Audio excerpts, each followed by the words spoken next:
रीढ़ की हड्डी जो है वो कैसे ठीक रहे, तंदुरुस्त रहे, ताकि आपका शरीर बिल्कुल अच्छा चलता फिरता रहे। कहीं ऐसा तो नहीं है कि पेशेंट इस बात से डरते हो कि हाँ, अगर हम डॉक्टर के पास जाएंगे तो डॉक्टर ऑपरेशन के लिए बोल देगा। तो 90% ये बल्क होता है कि 90% ऑफ स्पाइन्स हैं ये हमेशा दवाइयों से ही मैनेज होते हैं। कुछ एक्टिविटी मॉडिफिकेशन, कुछ फिजिकल थेरेपी, कुछ उनको हीट थेरेपी से उसके निकाल लेते हैं। जो मरीज किसी ज़्यादा गंभीर बीमारी से ग्रसित है, जैसे मान लीजिए किसी को हार्ट की प्रॉब्लम है, बीपी है, शुगर है, ऐसे मरीजों को आप कैसे ट्रीट करते हैं? पहले पेशेंट को पूरा फॉलोअप उनके साथ रखते हैं। इन केस ऑफ एमरजेंसी है, जब कुछ नहीं होता फिर हमें करना पड़ता है। बट इफ़ पेशेंट के पास टाइम है, लेट्स से 1-2 दिन है, तो हम उसको इंसुलिन पे डाल के, शुगर की दवाइयों पे डाल के उसको नॉर्मल करते हैं, फिर हम उसको ऑपरेशन के लिए लेते हैं। ऐसे ही हम हार्ट के पेशेंट के साथ करते हैं। हमारे पास आयुष्मान की फैसिलिटी अवेलेबल है। हम ट्राई करते हैं कि जितने सब पेशेंट जो गरीब हैं उनका फ्री में आयुष्मान के अंडर इलाज हो जाए। और साथ साथ में ही हम पेशेंट को इंस्टॉलमेंट्स या EMIs पे भी हम विद 0% इंटरेस्ट देते हैं। और ट्राई करते हैं कि हॉस्पिटल में जितना भी खर्चा है मिनिमम टू मिनिमम रखें उसका, सो दैट पेशेंट के लिए भी अच्छा। ये हम किसी स्पेसिफिक हम ये ट्राई सबके लिए करते हैं। MISS, आप इसके बारे में थोड़ा विस्तार से बताएं। मिनिमल इन्वेजिव स्पाइन सर्जरी की ब्यूटी है कि छोटे चीरे होने की वजह से लेस टिश्यू डैमेज होता है, दर्द की गोलियां कम लगती हैं, पेशेंट अगले दिन ही बेड से उठ जाता है और जल्दी अपने काम और वॉक एंड उस पे सारा वो रिहैब पे चला जाता है। जो अर्ली मोबिलाइजेशन है उस पर हम काफ़ी ध्यान देते हैं, बिकॉज रीढ़ की हड्डी पे वजन डालना बहुत इंपॉर्टेंट है, तब मन के स्ट्रॉन्ग रहते हैं। अगर पेशेंट को हम बेड रेस्ट का एडवाइस देते हैं कि हाँ 10-15 दिन, वो अभी एडवाइजेबल नहीं है। तो डॉक्टर साहब, आपके पास कहाँ से मरीज आते हैं? सर टचवुड हमारे पास पूरे इंडिया से ही पेशेंट्स आ रहे हैं। कश्मीर से हमने पेशेंट्स ऑपरेट किए हैं। ट्यूमर का पेशेंट मेरे पास कश्मीर से आया था। आपके हॉस्पिटल में जब किसी का इलाज हो गया उसके बाद भी, जब वो घर भी चला गया तब भी उससे पूछते रहते हैं कि आपकी तबीयत कैसी है? ऑपरेशन के बाद हम पेशेंट का रिहैब करवाते हैं, अर्ली मोबिलाइजेशन करवाते हैं, फिर उसका डिस्चार्ज होता है। हमारी काउंसलर्स उनको फ़ोन करती हैं। Even I personally call my patients. मेरे काउंसलर को बिठा के मैं, हाँ उस पेशेंट्स का क्या है, मुझे बात करवाइए, तो मैं खुद उनसे बात करता हूँ, खुद कोरिलेट करता हूँ, वहीं पे मैनेज करवाने की कोशिश करता हूँ। अगर कोई इश्यूज़ आते हैं, नहीं तो उनको कॉल बैक किया जाता है। स्पाइन की दिक्कत थी, सर्जरी हो गई, तो उसके बाद फिर पेशेंट क्या सोचे कि अब मुझे उम्र भर ये दिक्कत नहीं होगी, अब मैं बिल्कुल ठीक हूँ? हाँ जी, हमने जो लेवल ट्रीट किया उससे ऊपर काफ़ी लेवल्स हैं। तो स्पाइन हेल्दी रखने के लिए हम उसको हमेशा काउंसल करते हैं। उसको ऑपरेशन के बाद जो एक्टिविटीज़ है कैसे ग्रेजुअली बढ़ानी है उसके बारे में काउंसल करते हैं, बिकॉज हमने सारे लेवल का ऑपरेशन नहीं किया है। हम एक सिंगल लेवल जो पैथोलॉजी बस उसको छेड़ के आए हैं। कभी आपके पास कोई ऐसा मरीज आया जिसको आपने ट्रीट किया, लेकिन जब आपने उसको पहली बार देखा तो उसको देख के आपको भी ये लगा हो कि इसको हम कैसे ट्रीट करें? यूपी से थे, एक ही लंग था उनका, बीमारी से रिलेटेड हमें कोई दिक्कत नहीं था। वो हम ऊपर से नीचे हर एक केस में कंफर्टेबल हैं, बट उसका एक ही लंग था अम्मा का, वो भी ख़राब था। तो हमें उसको ठीक करना था क्योंकि वो बेड पे थी और 2-3 महीने में इतना जल्दी प्रोग्रेस बीमारी किया था कि वो मल्टीपल जगह हाथ लोगों ने खड़े कर दिए थे कि हाँ अम्मा वेंटिलेटर ICU पे जा सकती है। बट हमने उसको रीढ़ की हड्डी का ही पार्ट सुन करके, उतना ही एरिया सुन करके कर दिया, उसको पूरा बेहोश नहीं किया। वो पूरे ऑपरेशन में जागती रही थी और 1-1.5 घंटे में उसका मन के आगे पीछे थे, उसको फ्यूज़ करके और फिक्स करके बाहर आ गए। किसी भी परिवार का मुखिया उस परिवार की रीढ़ की हड्डी होता है, और रीढ़ की हड्डी में अगर कोई दिक्कत आ जाए तो फिर पूरा परिवार जो है वो बिखर जाता है, टूट जाता है। लेकिन इस रीढ़ की हड्डी को हम कैसे बचा कर रख सकते हैं, कैसे उसे इस तरह से बना के रख सकते हैं कि उसमें कोई दिक्कत ना आए? हम रीढ़ की हड्डी, शरीर की रीढ़ की हड्डी की बात कर रहे हैं कि आपकी रीढ़ की हड्डी जो है वो कैसे ठीक रहे, तंदुरुस्त रहे, ताकि आपका शरीर बिल्कुल अच्छा चलता फिरता रहे। हमारे साथ हीलिंग हॉस्पिटल चंडीगढ़ सेक्टर 34 के डॉक्टर हैं डॉक्टर अजय सिंह, जो कि ब्रेन एंड स्पाइन के स्पेशलिस्ट हैं। आज उनसे जानने की कोशिश करेंगे कि आखिरकार वो किस तरह से रीढ़ की हड्डी का ख्याल रखते हैं, या फिर ये बात करें कि किस तरह से वो रीढ़ की हड्डी का इलाज करते हैं कि ताकि आप अपनी जिंदगी जो है वो अच्छे तरीके से जी सकें। डॉक्टर साहब, सबसे पहले तो आपका स्टूडियो में स्वागत है। आप अपने बारे में थोड़ा सा बताएं। नमस्कार, मेरा नाम डॉक्टर अजय है। मैं हीलिंग हॉस्पिटल में as a consultant brain and spine specialist हूँ। हीलिंग हॉस्पिटल के बारे में कुछ चीज़ें बताना चाहूँगा। ये हमारा सेक्टर 34 सेंटर ऑफ सिटी में लोकेटेड है और ये मुझे प्राउड हो रहा है बताते हुए कि ये चंडीगढ़ का लार्जेस्ट जो प्राइवेट हॉस्पिटल है, इसमें एक ही छत के अंदर हमें सारे ही सर्जिकल, सारे ही मेडिकल फैसिलिटी में और डिपार्टमेंट जो काफ़ी 5-6 साल से चल रहे हैं अवेलेबल हैं। और इसके साथ ही हमारी जो और सर्विसेज हैं जिसमें हम all insurances government private available हैं। हम इसमें कैशलेस ट्रीटमेंट भी देते हैं, प्लस EMI विद 0% इंटरेस्ट पे भी हम पेशेंट को सर्विसेज देते हैं। जी डॉक्टर साहब, ये तो हो गई हॉस्पिटल की बात। अब आप बताएं कि डॉक्टर अजय सिंह जो कि स्पाइन एंड ब्रेन के स्पेशलिस्ट हैं, वो किस तरह से स्पाइन की तंदुरुस्ती का ख्याल रखते हैं या फिर मरीजों को किस तरह से तंदुरुस्त करते हैं? सर, अपने बारे में बताने से पहले मैं इसके बारे में बताऊंगा कि मैंने इस फील्ड में, स्पाइन की फील्ड में कब से और कब शुरू किया, जर्नी जो है उसके बारे में थोड़ा बताना चाहूँगा। अराउंड 6-7 साल पहले जब मैं जयपुर में SMS मेडिकल कॉलेज से मैंने अपना जर्नी शुरू किया, which is one of the largest neurosurgery centre in India. Initially we started with open surgeries. उन्होंने ओपन सर्जरी से हमें सिखाना शुरू किया।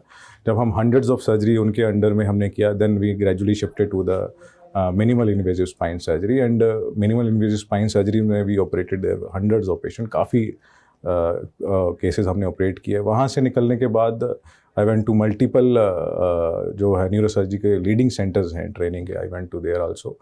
उसके बाद जैसे चेन्नई में है, बेंगलोर में है, जयपुर में है and one in Jabalpur also. तो वहाँ हमने अपना हैंड्स ऑन स्किल थोड़ा और डेवलप किया। फिर उसके बाद हम चंडीगढ़ आए और लास्ट 2-3 ईयर्स से we are doing a very good work in minimal invasive spine surgery, जिसमें सिंपल केसेस से लेके कॉम्प्लेक्स केसेस भी हमने जो हैं इसमें एड्रेस किए हैं, just like tumours and all. और आप हमसे क्वेश्चन ने पूछा है कि आप कैसे स्पाइन का ध्यान रखते हैं। देखिए, अभी जो रिसेंट ट्रेंड है जो हमारा न्यूरोसर्जरी या स्पाइन के इसमें है, वो है पेशेंट को जल्दी से जल्दी पेशेंट को जो रिहैब की तरफ लेके जाना, जल्दी जल्दी अपने काम की तरफ लेके जाना।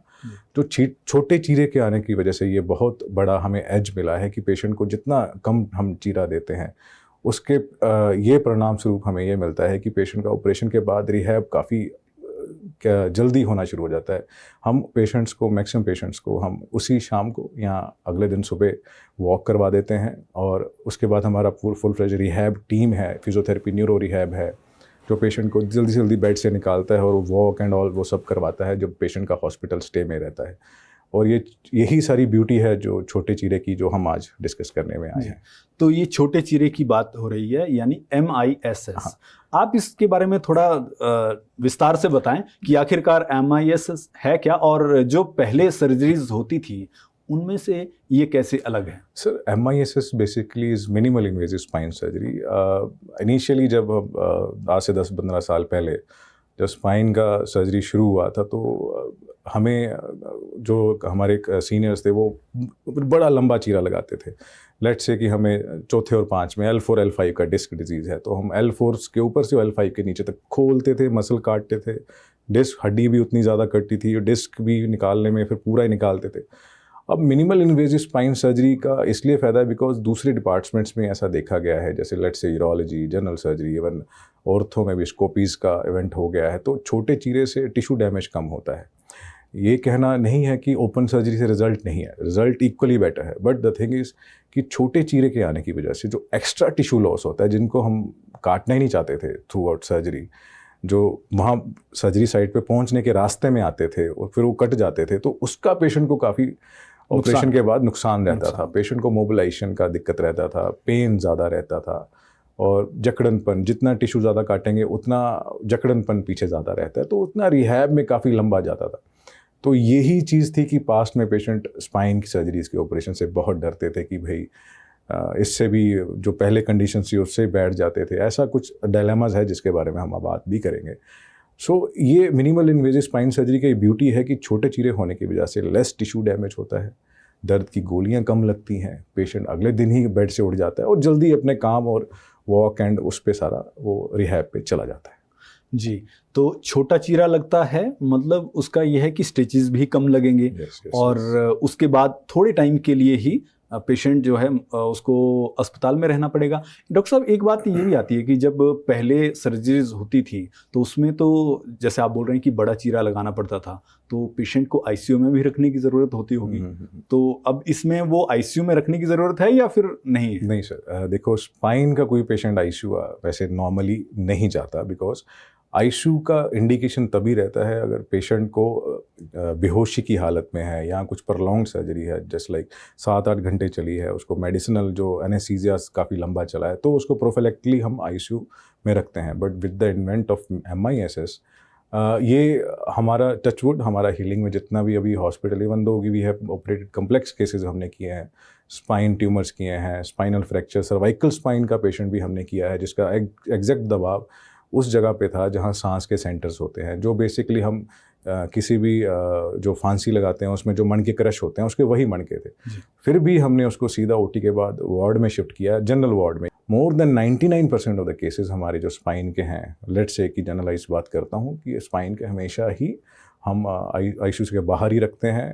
हाँ, अगर एक आधा इवेंट ऐसा हो जाता है कि ऑलरेडी पेशेंट हमारे पास ख़राब हालत में पहुंचता है, जो ऑलरेडी कॉम्प्रोमाइज है, जैसे लेट्स से गर्दन का पेशेंट है या ब्रेन का पेशेंट है, जो ब्रेन इंजरीज़ का पेशेंट है, जिसको बेहोशी में रखना पड़ता है बीमारी से निकालने के लिए, तो उसमें हम करते, नहीं तो more than 99% of cases spine की सर्जरी में आईसीयू का ज़रूरत नहीं पड़ता सर। ब्लड लॉस भी कम होता है इसमें? ऑब्वियसली सर, जितना टिश्यू कम काटेंगे उतना खून कम निकलता है, तो ब्लड लॉस कम है तो कोई ब्लड रिक्वायरमेंट नहीं पड़ता, इवन तो हम कुछ ब्लड अरेंज भी नहीं करते। सो इट काफ़ी कम टाइम में हम अपनी पैथोलॉजी पे पहुंच के उसको निकाल के अपना सारा एरिया एड्रेस करके बाहर आ जाता है। सर्जरी के बाद कितनी देर बाद जो है वो पेशेंट जो है वो अपने पैरों पे चलना शुरू कर देता है? पैरों पे तो पेशेंट सारे ही चलते हैं। मैं ये डायलेमास की बात आएगी फिर उसमें बात करेंगे। तो हमारा फोकस ये नहीं होता कि पेशेंट को पैरों पे नहीं चलाना, पैरों को चलाने के लिए हम सर्जरी करते हैं। बट हाँ, MIS के इवेंट के बाद जो अर्ली मोबिलाइजेशन है उस पर हम काफ़ी ध्यान देते हैं, बिकॉज रीढ़ की हड्डी पे वजन डालना बहुत इंपॉर्टेंट है, तब मणके स्ट्रॉन्ग रहते हैं। अगर पेशेंट को हम बेड रेस्ट का एडवाइस देते हैं कि हाँ 10-15 दिन, वो अभी एडवाइजेबल नहीं है। सो नॉर्मली जो हम सर्जरीज करते हैं, लेट्स से कि हाँ डिसेक्टमी है, छोटे चीरे से हमने किया है, तो उसमें हम अराउंड जब पेशेंट थोड़ा बेहोशी से उठता है उसको हम अराउंड 4-5 आवर्स के बाद वॉक करा देते हैं और पेशेंट बिल्कुल पेनलेस होते हैं, बिकॉज जो पैथोलॉजी है वो निकल चुकी होती है। तो ये ऐसा रहता है हमारा। तो डॉक्टर साहब, जो पहले सर्जरीज होती हैं, ओपन सर्जरी जो होती थी, उसमें भी 4-5 घंटे बाद पेशेंट जो है वो चलने लग पड़ता था? सर वही है, सर्जरीज वही, जब नशा खत्म होता है तो 4-5 घंटे बाद पेशेंट चल सकता है। बट आप देखिए चीरा बड़ा होता है, हड्डियाँ ज़्यादा कटती हैं, तो पेशेंट जब चलाने की हम बात करते हैं वो बहुत चीखे मारता था। तो अगर आप सोचिए कि 2-3 आज के दौर में वही पेशेंट जो आराम से बिकॉज जितना आप देखिए एक हड्डी हाथ का भी टूटता है इतना पेन होता है। अब वो मैं स्पाइन के 2-3 मणकों का पीछे से काट के डिस्क में जाता हूँ तो उसमें उतना ही पेन रहेगा। एक्सियल पेशेंट उठेगा तो उतना ही चिल्लाएगा, तो डॉक्टर बोलेगा इसको लेटे रहने दो। तो मोबिलाइजेशन फिर वो अगले दिन भी राउंड पे आएगा, फिर वो दर्द में होता है तो उसको बोले इसको आज भी लेटाओ। तो ऐसे करके हफ्ता निकल जाता था। बट MISS में पेशेंट क्या होता है, चीरा कम लगता है, हड्डी उतना सा काटना पड़ता है जितना हमें ज़रूरत है। इवन पूरा भी नहीं काटते, सिर्फ हम छेद कर रहे हैं, जैसे हमें लैमिनोटमी कहते हैं। हम लैमिना पूरा काटते हैं, बस उसमें छेद करके हम पैथोलॉजी में पहुंच जाते हैं और डिस्क निकाल देते हैं और पेशेंट को लिटरली पेनलेस रहता है। और उसके बाद अर्ली मोबिलाइजेशन में पेशेंट को काफ़ी अच्छा रहता है। अच्छा डॉक्टर साहब, हम सर्जरी की बात कर रहे हैं, तो कब ऐसा मौका आता है एक पेशेंट के लिए जिसको रीढ़ की हड्डी की दिक्कत है, स्पाइन की दिक्कत है, कि उसको ऑपरेशन के लिए जाना पड़े? कहीं ऐसा तो नहीं है कि पेशेंट इस बात से डरते हों कि हाँ अगर हम डॉक्टर के पास जाएंगे तो डॉक्टर ऑपरेशन के लिए बोल देगा? तो आपके लिए कोई एक क्राइटेरिया तो ज़रूर होता होगा कि हाँ अगर पेशेंट की ये दिक्कत है तब हमें ऑपरेशन के लिए जाना है, नहीं तो हम दवाइयों से ही या वैसे ही उसको ठीक कर देंगे। देखिए जो हमारे नॉर्मली जो भी जितने पेशेंट आते हैं, लेट्स से जितने भी आए हैं, तो 100% में से हम 90% को तो हमेशा कंजर्वेटिव ही बोलते हैं। बिकॉज ये लिटरेचर में भी है कि 90% ऑफ स्पाइंस जो है वो हम कंजर्वेटिवली ही मैनेज होती है, क्योंकि स्पाइन में डिस्क नहीं है, मल्टीपल अदर इश्यूज़ भी हैं, लेट्स से जॉइंट्स हैं, मसल्स हैं, कभी कभी पेशेंट्स इनके भी हमारे पास आते हैं, तो इनका कोई ऐसा ऑपरेशन होता नहीं है। तो 90% ये बल्क होता है कि 90% ऑफ स्पाइंस हैं ये हमेशा दवाइयों से ही मैनेज होते हैं। कुछ एक्टिविटी मॉडिफिकेशन, कुछ फिजिकल थेरेपी, कुछ उनको हीट थेरेपी से उसके निकाल लेते हैं, बाहर निकाल लेते हैं। बट जिस पे हमें जाना ही पड़ता है वो लेट्स से 10% जो हैं उसमें काफ़ी सीरियस टाइप ऑफ कंडीशन आती हैं, जैसे let's say brain spine tumours हैं, स्पाइनल इन्फेक्शंस हैं, फ्रैक्चर्स हैं जो दबाव दे रहे हैं। उसमें ऑब्वियस पेशेंट हमारे पास वीकनेस लेके आता है, वीकनेस इन सेंस कमज़ोरी, पैरों की कमज़ोरी, पैरों में सुन्नपन, ऑलरेडी बेड रिडन आता है, लैट्रिन बाथरूम रुक चुका होता है, तो उसमें किसी को दवाई दे के भेजना इज़ नॉट एथिकल। अगर उस टाइम उसको हम नहीं रोकेंगे तो वो और प्रोग्रेस करेगा, तो उसको हम उसका पूरा बताते हैं कि भाई ये आपको आ चुका है और वेट करना इज़ नॉट पॉसिबल। तो सिर्फ उन केसेस में हम सर्जरी एडवाइस करते हैं, तो काफ़ी कम है। I think 10% is not a big number, but फिर भी उस पेशेंट को हम पूरा काउंसल करते हैं, हम पूरा बताते हैं। और पेशेंट की कॉल होता है उसको क्या करवाना है क्या नहीं, बट उसको पूरा गाइड किया जाता है सर। अभी आपके पास डॉक्टर साहब किस तरह के ज़्यादातर प्रॉब्लम्स आती हैं कि हाँ स्पाइन की कौन सी ऐसी दिक्कत है जिस ज़्यादातर पेशेंट जिसके आपके पास आते हैं? देखिए स्पाइन में लेट्स से कि 80% ऑफ पॉपुलेशन जैसे जब से पैदा होता है और जब तक उसकी लाइफ 80% को बैक एक तो रहता ही रहता है। तो बैक हमारी नेक से लेके नीचे लोअर बैक तक है। नेक पेन जैसे आपका भी बैठने का काम है, प्रोलॉन्ग सिटिंग है, तो ये दो ही चीज़ें हमारी ज़्यादा मोबाइल हैं, एक अपर नेक और लोअर जो बैक है, ये काफ़ी मोबाइल पार्ट ऑफ स्पाइन है। तो मैक्सिमम प्रॉब्लम्स हमारी इसी एरिया के आसपास ही रहती हैं। सो सर्वाइकल में जब भी होता है प्रोलॉन्ग सिटिंग, अप झुक के काम करते हैं, जो हमारे यंग पॉपुलेशन है जो ज़्यादा उनका लैपटॉप पे या प्रोलॉन्ग सिटिंग का काम है, पोस्चर ऐसे रखने से सर्वाइकल पेन और सर्वाइकल डिजीज़ शुरू हो जाता है, प्लस उसके हाथों में सुनपन, ये सारा कुछ आता है। तो ये है बैक एक के साथ। एक अपर बैक एक आता है, उसके साथ हेडेक भी पीछे शुरू होता है, कि हेडेक भी शुरू होता है, नोजिया भी आता है। तो ये गर्दन के सारे सिम्टम्स हैं जो आते हैं। और ऐसे ही हम लोअर बैक के सिम्टम्स हैं, कुछ हमने वज़न उठा लिया, यंग एज में वज़न उठा लिया, और ओल्ड एज में जैसे मणके कमज़ोर होते हैं तो कुछ भारी कोई झटका लगा भारी वजन से, मणके टूटने की वजह से सीवियर बैक पेन आता है, तो वो सारे सिम्टम्स हैं। और टांगों में दर्द और सुनपन वगैरह देखा जाता है। ये सिम्टम्स हमारे पास रूटीनली आते हैं। हाँ, अगर हम स्पाइन की बात करें तो स्पाइन का जो डिज़ीज़ है वो हमेशा 45 के बाद ही शुरू होता है। 45 से लेकर 60 एक ऐसी है जिसमें स्पाइन मैक्सिमम देखा जाता है। But due to lifestyle changes हैं, जैसे हमने डिस्कस कर ही लिया, यंग पॉपुलेशन में बैक स्ट्रेंथन नहीं है, पोस्चर गलत है बैठने का, वज़न उठाने का पोस्चर गलत है, तो उससे क्या है कि जो स्पाइन के इश्यूज़ हैं यंग लड़कों, आप हैरान होंगे, हम यंग लड़के, मैंने 16 साल की रिसेंटली एक बच्ची का भी ऑपरेट किया है जिसमें स्कूल गोइंग बच्चा है, वो तो 12th का एग्ज़ाम है, तो उसको भी there is a issue of this. तो खेलते खेलते तो जैसे हम कुछ उठा ले, यंग बच्चा ऐसे उठा लेता है, फिर टॉर्जनल मूवमेंट घूम लिया तो उसे डिस्क फट के बाहर। तो यही है कि अब यंग पॉपुलेशन में भी due to some lifestyle changes ये देखने को मिल रहा है। बाकी मोस्ट ऑफ द केसेस हमें 45 ईयर्स के बाद ही हमें देखने को मिलते हैं। हाँ, ओल्ड एज में मणके जब कमज़ोर होते हैं वो हम सबके देखने को मिलेंगे, वो तो एक नॉर्मल एज ग्रुप है, उसमें देखा ही जाता है। प्रोसेस है या वो प्रोसेस है कि एक एज के बाद आपकी कमज़ोरियाँ आने हैं। हाँ सर, जो स्पाइन आपके जब से आप पैदा हुए हैं, जब से आपने खड़ा होना शुरू किया है, वो तब से काम कर रही है, तो उसको कभी ना कभी तो ख़राब होना ही है। सो ओल्ड एज में हाँ, अपन स्पाइन सर्जन के साथ बैठ के उससे काउंसल कर सकते हैं कि स्पाइन को कैसे स्ट्रेंथन किया जाए, कैसे उसका बोन मैरो जो इंडेक्स है वो कैसे हम बढ़िया रखें, सो दैट, और कुछ क्या एक्टिविटीज़ हैं, क्या पोस्चर्स हैं जिससे हम उसको सही रखें, सो दैट वो थोड़ा जो 50s में आना है कि we can delay that to 60s, so वो थोड़ा है कि हम उससे कर सकते हैं। हाँ, बाकी ऑनलाइन हमारे जो डलता रहता है हमारे मीडिया पे, हमारे सोशल मीडिया पे काफ़ी इन्फॉर्मेटिव वीडियोज़ हम डालते रहते हैं जिससे पेशेंट्स देखते हैं और उसको कोरिलेट भी करते हैं। तो डॉक्टर साहब आपके पास कहाँ से मरीज आते हैं? सर टचवुड हमारे पास पूरे इंडिया से ही पेशेंट्स आ रहे हैं। कश्मीर से हमने पेशेंट्स ऑपरेट किए हैं। ट्यूमर का पेशेंट मेरे पास कश्मीर से आया था और जिसका बाथरूम का इशू आ गया था अभी, तो अभी ही इज़ फाइन, बाथरूम अब खुद से कर रहा है, पहले नली लगी हुई थी उसके। और अभी उसके बाद कश्मीर से लेके हमारे पास UP, Bihar, Delhi, even Kolkata, even सारे ऑल ओवर इंडिया से पेशेंट हमारा काम देख के ऑनलाइन, और जो भी हमारे और पेशेंट्स एक दूसरे को जोड़ते हैं उससे हमारे पास काफ़ी पेशेंट्स अभी आना शुरू हुआ है, ऑल ओवर इंडिया से पेशेंट आ रहे हैं। एक जो आपने कही बात की, पेशेंट जो है वो दूसरे पेशेंट से भी एक फीडबैक ले लेता है कि हाँ किस तरह का इलाज होता है।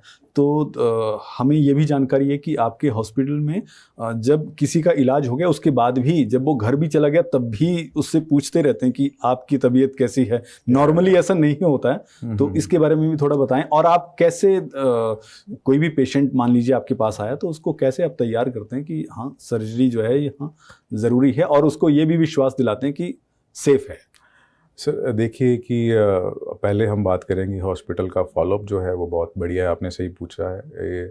जब पेशेंट हमारे पास ओपीडी में आता है तो पहले तो हमारे जो काउंसलर्स हैं वो वेल वर्स्ड हैं स्पाइन डिपार्टमेंट को, उनको ईच एंड एवरीथिंग सब पता है, क्या क्या है स्पाइन का, कौन सा पेशेंट स्पाइन का है उनको कैटेगराइज करने आता है, सब कुछ पता है उनको। तो हमारे पास लाते हैं, मैं एज अ डॉक्टर पेशेंट का सब असेस करता हूँ, सब डिटेल बैठ के देखता हूँ, एग्जामिन करता हूँ, फिर पेशेंट को बताता हूँ, पूरा काउंसल करते हैं, इवन पूरी फैमिली को मैं बिठा लेता हूँ। तो सारे ओपन क्वेश्चन वहाँ आंसर किए जाते हैं, each and every question from the surgery to the rehab to the post op, कैसा रहेगा आगे, कैसा, ईच एंड एवरी क्वेश्चन वहाँ डिस्कस होता है। उसके बाद पेशेंट जो है वो एक डिसीज़न पे आता है कि हाँ करवाना है कि कितना है, वो सारा कुछ पेशेंट को कितना देखो हमारे पास ऑल रेंज ऑफ पेशेंट्स आते हैं, लेट्स से डिस्क डिजीज़ के पेशेंट है, ट्यूमर के, सबका काउंसलिंग अलग रहता है, तो सब उसको रिस्क भी अलग रहता है। स्पाइन में डिस्क का मैं आपको रिस्क बताऊं तो इट इज़ नेग्लिजिबल।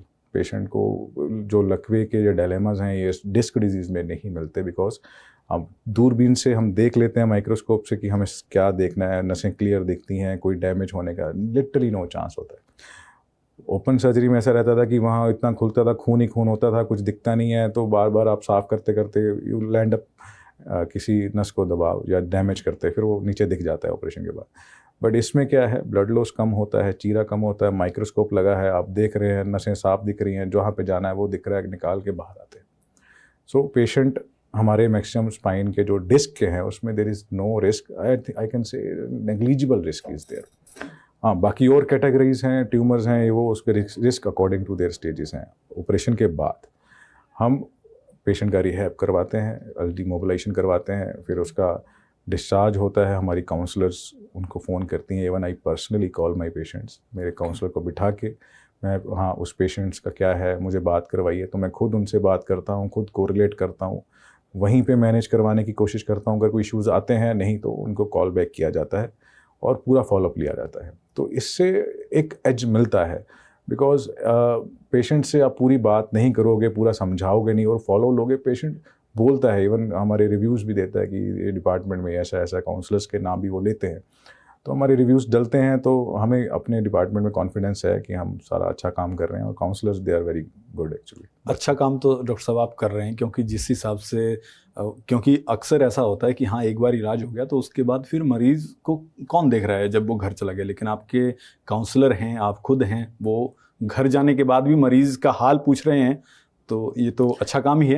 एक डॉक्टर साहब बार बार डिस्क की बात आ रही है, तो एक छोटा सा सवाल है कि आखिरकार ये डिस्क, क्योंकि आजकल हर तीसरे इंसान को पूछो जी डिस्क है, डिस्क है, क्या रीज़न क्या समझते हैं आप इसका कि क्यों इतनी बढ़ रही है? सर देखिए, कुछ लोगों को ये हर चीज़ में डिस्क बोलने का भी आदत है, बट डिस्क मैं बताता हूँ होता क्या है। 2 मणके हैं हमारे पूरे स्पाइन में, नंबर ऑफ 30+ मणके हैं, जिसके 2 मणकों के बीच में कुशन दिया जाता है जिसको हम डिस्क कहते हैं। बेसिकली ये मणके हैं, इसमें कुशन होता है जो शॉक एब्जॉर्बर होता है। सो काफ़ी चीज़ें हैं, जब ये बेसिकली ये बहुत इंपॉर्टेंट पार्ट ऑफ स्पाइन है। ये कुशन बेसिकली हमें डे टू डे ट्रॉमा से बचाता है। अगर मणके, ये कुशन ना हो तो मणके आपस में टकराएंगे और टूटेंगे, तो ये बहुत इंपॉर्टेंट पार्ट है। अब कुछ चीज़ें हैं जिससे ये डिस्क ख़राब होना शुरू हो जाता है। एज एक मोस्ट कॉमन पार्ट है, धीरे धीरे इसमें उम्र के साथ इसका ब्लड लॉस होने की वजह से इसमें क्रैक्स आना शुरू हो जाता है, और कुछ भी हम वज़न उठाएं या कुछ वज़न उठा के टॉर्शनल मूवमेंट में तो उसमें टेर आके डिस्क बाहर आ जाती है, तो ये डिस्क डिजीज़ होता है। तो ये, और यंग में कुछ और वज़न उठा लिया, हमारा काम ही कुछ ऐसा है कि हमारा भारी वज़न उठाने का काम है, उन लोगों में ये डिस्क फट के बाहर आ जाती है, और जिस नस को ये दबाती है वहाँ तक उस नस में दर्द मिलता है, नीचे तक वो दर्द आता है, और उस नस में सुनपन, उस अगर कोई किसी मसल को सप्लाई कर रही है उसमें कमज़ोरी, ये सारी चीज़ें देखी जाती हैं। लोग ये कहते हैं कि मुझे डिस्क डिजीज़ है। देखिए, ये कहना, क्योंकि आजकल सबको पता है कि विदाउट कोई हमारी डिस्क बोल देता है, बट हमेशा डॉक्टर से मिलिए, स्पाइन सर्जन को मिलिए। अगर आपको ये बैक एक है, कोई टांग में दर्द जा रहा है, हो सकता है वो डिस्क डिजीज़ हो, but there are other condition कि उसमें वो दर्द आ सकता है। कोई न्यूरोपैथीज़ भी हैं, काफ़ी चीज़ें हैं जिसमें टांगों में दर्द, टांगों में सुनपन आ सकता है। तो हमेशा ये बोलना सही नहीं, अपने स्पाइन सर्जन से मिलिए, उससे समझिए अपनी बीमारी को, उस हिसाब से देखिए क्या दिक्कत क्या आ रही है। कई बार डॉक्टर साहब ऐसा भी होता है कि हमारे जो लोग हैं या समाज में जो कुछ लोग हैं वो खुद ही अपने घर बैठ के ही ये बोल देते हैं कि मुझे तो डिस्क है। तो आगे से आपने ऐसा नहीं करना है। अगर आपको बैक की दिक्कत है और आपको लग रहा है कि हाँ ये डिस्क की प्रॉब्लम हो सकती है, तो आपने डॉक्टर के पास जाना है जो इस चीज़ के स्पेशलिस्ट हैं, और उनके पास जाके उनको दिखाना है ताकि वो बता सकें कि वाकई में डिस्क है या नहीं है। अगर होगी तो आपका इलाज करेंगे, नहीं तो वो जो बीमारी, जो दिक्कत आपको होगी उसका इलाज करेंगे। क्यों डॉक्टर साहब? डिस्क तो सब में है, पर वो डिस्क फट के बाहर आई है वो बताना। डिस्क की प्रॉब्लम आप सही कह रहे हैं, क्योंकि लोगों को डिस्क एक बहुत कॉमन वर्ड है, तो ठीक है, वो अगर आप डॉक्टर से मिलें वो आपको गाइड करेंगे, आपको बताएंगे वो क्या है, एग्जामिन करके सारा कुछ। अच्छा डॉक्टर साहब, एक हीलिंग हॉस्पिटल के बारे में एक बहुत अच्छी बात जो है वो चर्चित है, बहुत चर्चा भी होती है इस बात की कि आपके पास अगर किसी मरीज़ ने कांटेक्ट किया है कि मुझे फ़लाँ दिक्कत है, मुझे स्पाइन की दिक्कत है, तो जब मरीज़ आपके पास आता है तो आप उसको बस स्टैंड से लेके आते हैं हॉस्पिटल, या फिर एयरपोर्ट से भी आप लेके आते हैं, तो उसके बारे में थोड़ा सा बताएं। सर देखिए, ये तो अभी पेशेंट अगर हमारे पर कहता है कि सर देयर इज़, अब अकेला आया हूँ या पेशेंट चल नहीं पा रहा, जैसे मेरे मैक्सिमम पेशेंट जो दूर दूर से आते हैं, कुछ उनमें इश्यूज़ होते हैं कि हाँ सर पेन इतना है कि पेशेंट बैठ भी नहीं पा रहा, बड़ी मुश्किल से यहाँ पहुँचे हैं। तो जब भी वो पेरिफेरीज में पहुँच जाते हैं तो हम ट्राई करते हैं उसको थोड़ा सा हेल्प आउट करने के लिए कि चलो हमारा टीम है, केयर टेकर साथ में जाते हैं, इवन हमारा स्टाफ साथ में जाता है। स्पाइन में पोजीशन का बड़ा इंपॉर्टेंट है, ये ना हो कि चंडीगढ़ पहुंच जाए और आते रास्ते में उसको कोई नई चीज़ मिल जाए। तो उसमें हम यही करते हैं कि अपने केयर टेकर साथ में भेजते हैं और उसको प्रॉपर ट्रांसपोर्टेशन फैसिलिटी बता के कैसे शिफ्ट करके और मेरे पास इमरजेंसी या ओपीडी में लाया जाता है। तो ये ठीक भी है कि हम हमारे पास आते आते एक और नई चीज़ ना दे दें, जब पहुँच गया है तो उसको कंफर्टेबली हमारे पास लाएँ। तो ठीक है, हमें करना भी चाहिए, इसमें कोई वो नहीं है सर। नहीं, पर अमूमन जो हॉस्पिटल, दूसरे जो हॉस्पिटल हैं उनमें इस तरह की कोई फैसिलिटी नहीं होती है, तो ये बात आपको माननी पड़ेगी कि ये आप सिर्फ और सिर्फ आप ही के हॉस्पिटल में है ये चीज़।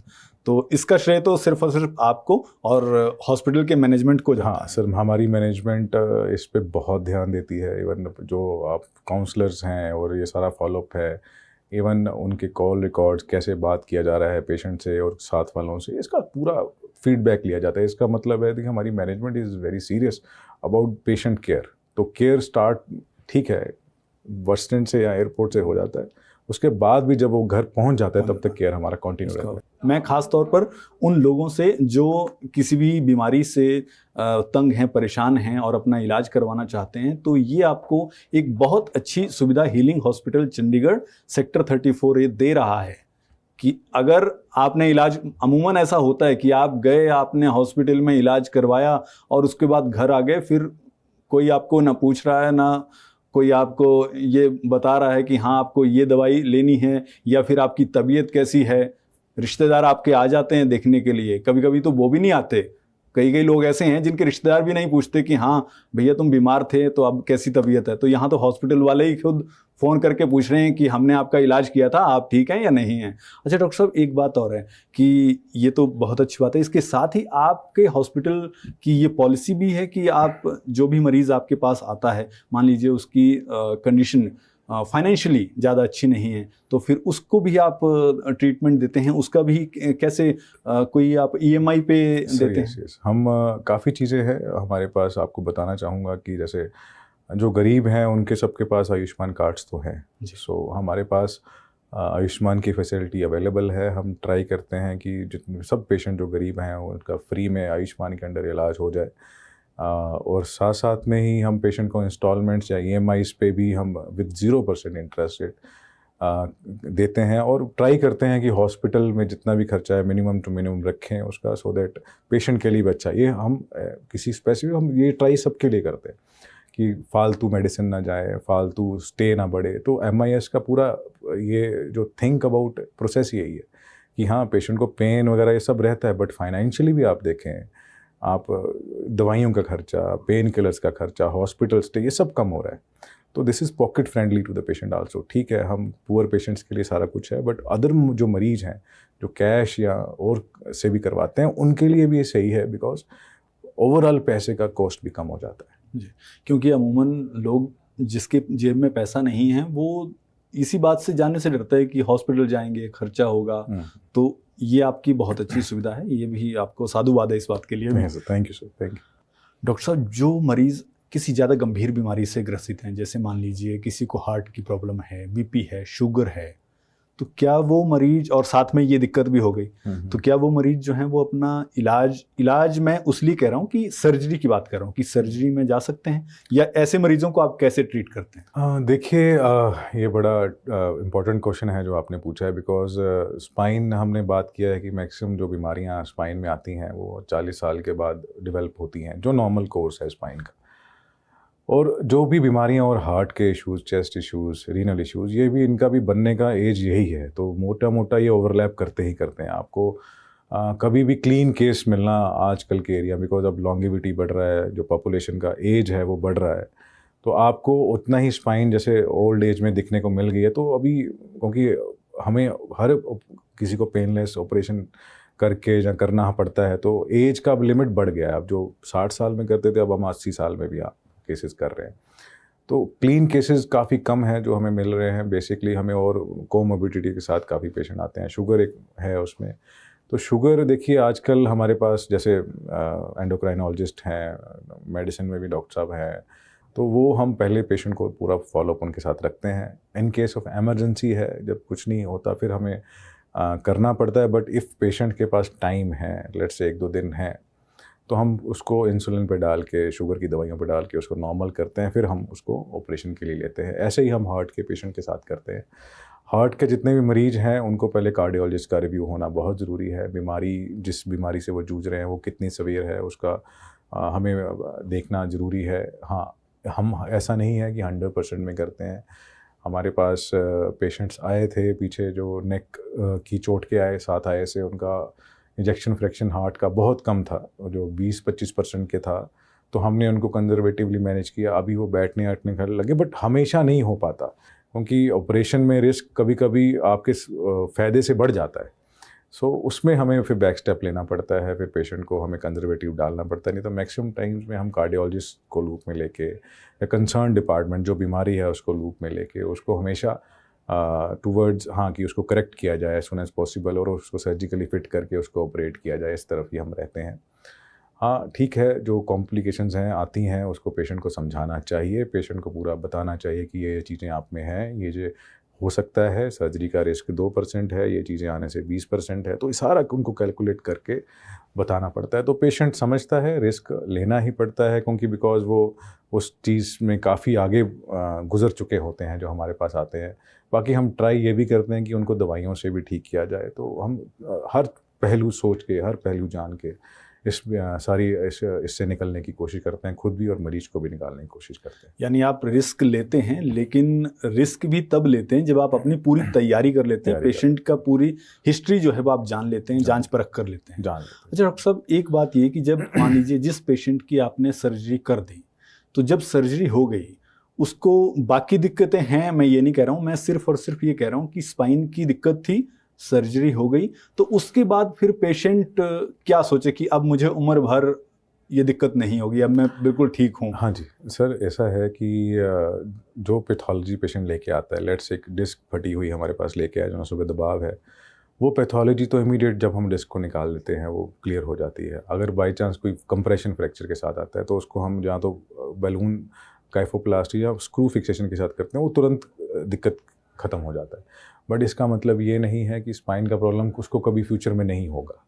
हमने जो लेवल ट्रीट किया उससे ऊपर काफ़ी लेवल्स हैं, तो स्पाइन हेल्दी रखने के लिए हम उसको हमेशा काउंसल करते हैं। उसको ऑपरेशन के बाद जो एक्टिविटीज़ है कैसे ग्रेजुअली बढ़ानी है उसके बारे में काउंसल करते हैं, बिकॉज हमने सारे लेवल का ऑपरेशन नहीं किया है, हम एक सिंगल लेवल जो पैथोलॉजी बस उसको छेड़ के आए हैं। बट वो हुई इसलिए है कि स्पाइन कमज़ोर थी, तो उसको हमें फ्यूचर में पूरी स्पाइन को रिहैब के लिए लगाते हैं। तो वो सारी चीज़ें हैं जो पेशेंट को हम बताते हैं। पोस्ट बाकी हमारी काउंसलर्स हैं जो पूरा गाइड करती हैं। हमारी रिहैब टीम है फिजियोथेरेपी की जो पूरा गाइड करती है। यानी सर्जरी के बाद पेशेंट जो है वो ये ना समझे कि अब मुझे खुली छूट मिल गई है, अब मैं बिल्कुल ठीक हूँ तो मैं जो चाहे वैसा काम करूं या वैसा वजन उठाऊं या मैं बिल्कुल यंग बन गया हूं। उसको अपने प्रिकॉशन जो है वो रखना पड़ेगा। प्रिकॉशन इन सेंस, देखो अगर वही पैथोलॉजी है उस हिसाब से तो पेशेंट रिलीफ फील करता है और ग्रेजुअली अपने कामकाज पे जा सकता है। बट उसको स्पाइन को हेल्दी रखने का फंडा याद रखना चाहिए कि कैसे स्ट्रॉन्ग बनाना है, कैसे ये चीज़ दोबारा नहीं होनी, क्योंकि और लेवल्स भी हैं। तो उसको एक गाइड बहुत ज़रूरी है, क्योंकि अगर नेग्लिजेंस से करते रहेंगे तो नेग्लिजेंस अगर पार्ट रहेगा तो कहीं भी कुछ भी हो सकता है। तो स्पाइन को हेल्दी बनाना एक अलग टॉपिक है जो हम पेशेंट को समझाते हैं और बताते हैं कि क्या क्या चीज़ें उसको करनी चाहिए फ्यूचर में और क्या क्या नहीं। ये नहीं है कुछ उठा नहीं पाएगा, उठाते हैं बट फिर भी वो एक प्रिकॉशनरी चीज़ें, झुक के कैसे उठाना है वो बताते हैं। तो वो उठाना मना नहीं है, बट कैसे उठाना है, किस पोजीशन में उठाना है और कितना वजन आपने जाना है आप उम्र के हिसाब से, उस हिसाब से हम उनका पूरा गाइड करते हैं। अच्छा डॉक्टर साहब, आप इतने मरीजों को देखते हैं, कभी आपके पास कोई ऐसा मरीज आया जिसको आपने ट्रीट किया लेकिन जब आपने उसको पहली बार देखा तो उसको देख के आपको भी ये लगा हो कि इसको हम कैसे ट्रीट करें, या ये आपके मन में ये आया हो कि ये तो मेरी लाइफ का अब तक का सबसे खतरनाक केस है, या ऐसा मैंने नहीं देखा था अब तक, और फिर आपने उसको अच्छे से ट्रीट किया और फिर वो बिल्कुल ठीक हो गया? देखिए सर, हर एक पौधा अलग होता है तो हर एक पेशेंट भी अलग होता है। ऐसा कहना कि मैं सब कुछ करके आऊँ, ऐसा कोई डॉक्टर सही नहीं है। तो हर एक पेशेंट अलग होता है, जो आपको हर एक पेशेंट आपको एक नया एक्सपीरियंस दे के जाता है। हाँ, अगर डिस्क का डिजीज़ है तो हम डिस्क निकाल दें, मतलब उस हिसाब से कि हाँ, बट अगर वही डिस्क ऊपर नीचे है सर्वाइकल में तो हर एक पेशेंट का अलग कोर्स रहता है निकालना। हर एक सर्जिकल पेशेंट अलग होता है। हाँ, बट रिसेंटली जो हमने एक केस किया था जिसका एक अम्मा थी, मतलब यूपी से थे, एक ही लंग था उनका, बीमारी से रिलेटेड हमें कोई दिक्कत नहीं था। वो हम ऊपर से नीचे हर एक केस में कंफर्टेबल हैं, बट उसका एक ही लंग था अम्मा का, वो भी ख़राब था। तो हमें उसको ठीक करना था क्योंकि वो बेड पे थी और 2-3 महीने में इतना जल्दी प्रोग्रेस बीमारी किया था कि वो मल्टीपल जगह हाथ लोगों ने खड़े कर दिए थे कि हाँ अम्मा वेंटिलेटर आईसीयू पे जा सकती है। बट हमने उसको रीढ़ की हड्डी का ही पार्ट सुन करके, उतना ही एरिया सुन करके कर दिया, उसको पूरा बेहोश नहीं किया। वो पूरे ऑपरेशन में जागती रही थी और एक डेढ़ घंटे में उसका मन के आगे पीछे थे, उसको फ्यूज़ करके और फिक्स करके बाहर आ गए। सो एक केस था जो हमारे लिए वैसे चैलेंजिंग था। एनेस्थीसिया की जो टीम है जो बेहोश करती है वो बड़ी कैपेबल थी, उन्होंने हमें एडिक्वेट टाइम पीरियड दिया और हम उसमें एक ऑपरेशन करके वो बाहर आए। वो एक केस है जो हमने रिसेंटली, क्योंकि काफ़ी जगह से, इवन दिल्ली से भी उसको ना हो गया था। देखिए हमारे पास जितने भी, लेट से आपको मैंने पहले बता दिया है कि 90% पेशेंट को दवाइयों पे डालते हैं हम। दवाइयों का कुछ टाइम पीरियड होता है, कब बंद करना होता है, हम सारी उम्र नहीं रखते ना। तो हमें पेशेंट को काउंसल करना होता है, एजुकेट करना होता है कि इसको दवाइयों से कैसे छुटकारा पाना है।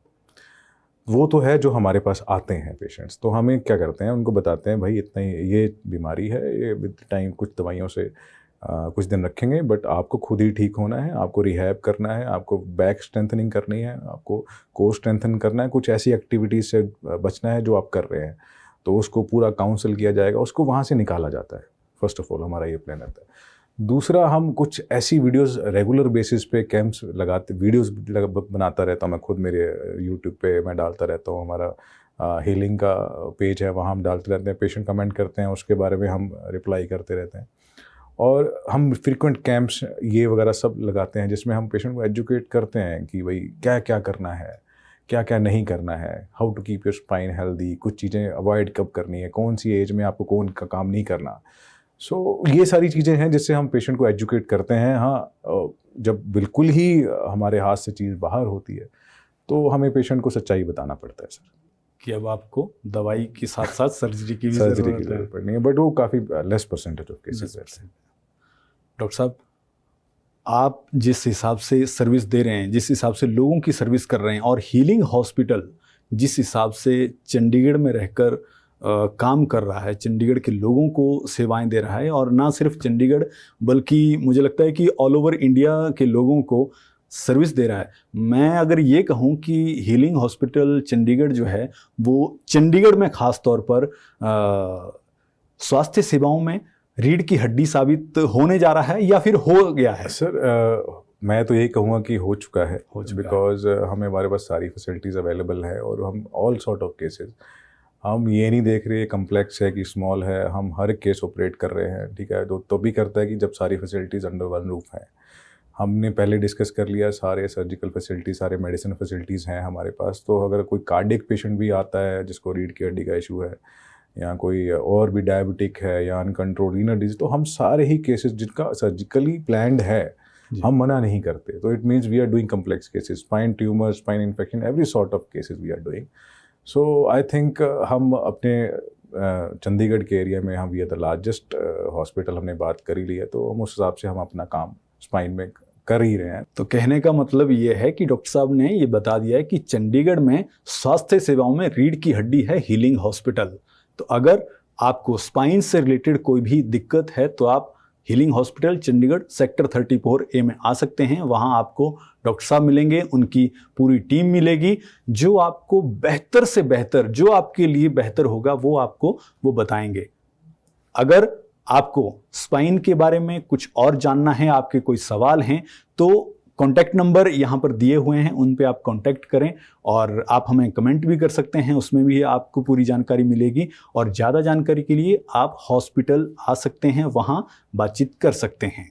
डॉक्टर साहब, इतनी अच्छी आपने जानकारी दी, आपका बहुत बहुत शुक्रिया। धन्यवाद सर। धन्यवाद।